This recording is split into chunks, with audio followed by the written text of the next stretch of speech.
Nagpaabot ng hinaing ang mga overseas Filipino workers sa isang senador. Kaugnay ito sa issue ng online voting sa 2025 midterm elections. Si MJ Mondihar sa balita.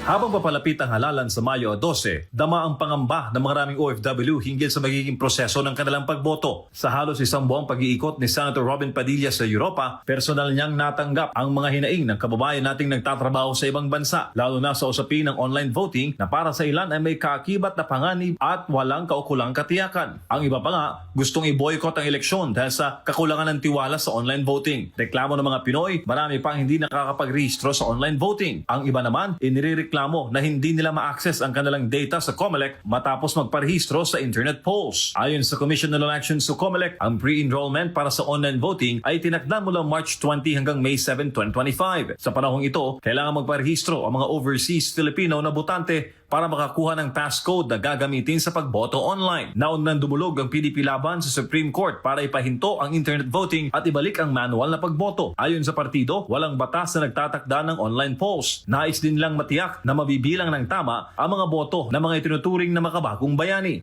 Dahil meron pong mga OFW, ang sigaw nila, boycott na lang. Naku po, pinuntahan ko po yan at kinausap ko sa kanila. Kahit po mag-travel ako ng ilang oras, pinuntahan ko po sila.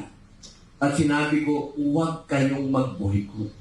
Ang COMELEC ay nagtakda ng voting period para sa overseas Filipinos mula April 13 hanggang May 12. Pero dahil sa sangkatutak na reklamo, ipinangangamba ng PDP laban na magkaroon ng disenfranchisement sa mga OFW na bigo makapagparehistro para sa botohan. Anya, ang Korte Suprema na lamang ang natatanging pag-asa sa isyung ito.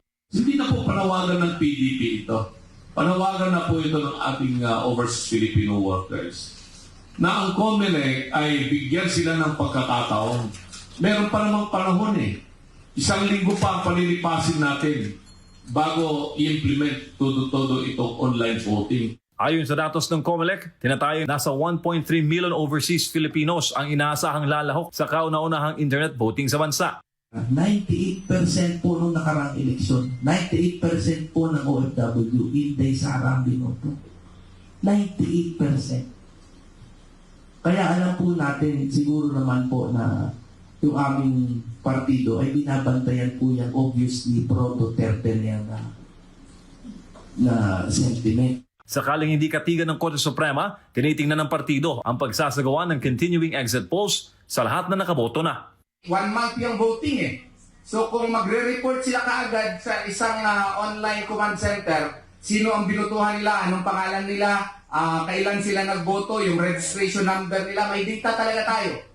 So we can have clear data per area. Singapore, Hong Kong, doon sa Canada, doon sa Dubai. Makikita natin yan, ongoing yan, kasi i-publish natin sa Facebook. Oo, makikita natin at alam natin. And then, paglabas ng resulta ng COMELEC, at least ma-compare natin kung maliciously, what you call this, different from our online poll exit, which should be credible, at least may masabi tayo, may clear data tayo. Ayon sa COMELEC, 77 na Philippine embassies at consulates sa buong mundo ang lalahok at magiging venue ng internet voting. Patuloy namang hinihikayat ng PDP laban ang mga overseas Filipino worker na huwag mawalan ng interes na bumoto sa eleksyon dahil ito raw ay sagradong karapatan nating lahat ng mga Pilipino. Para sa Diyos sa Pilipinas kong mahal, MJ Mondihar, SMNI News.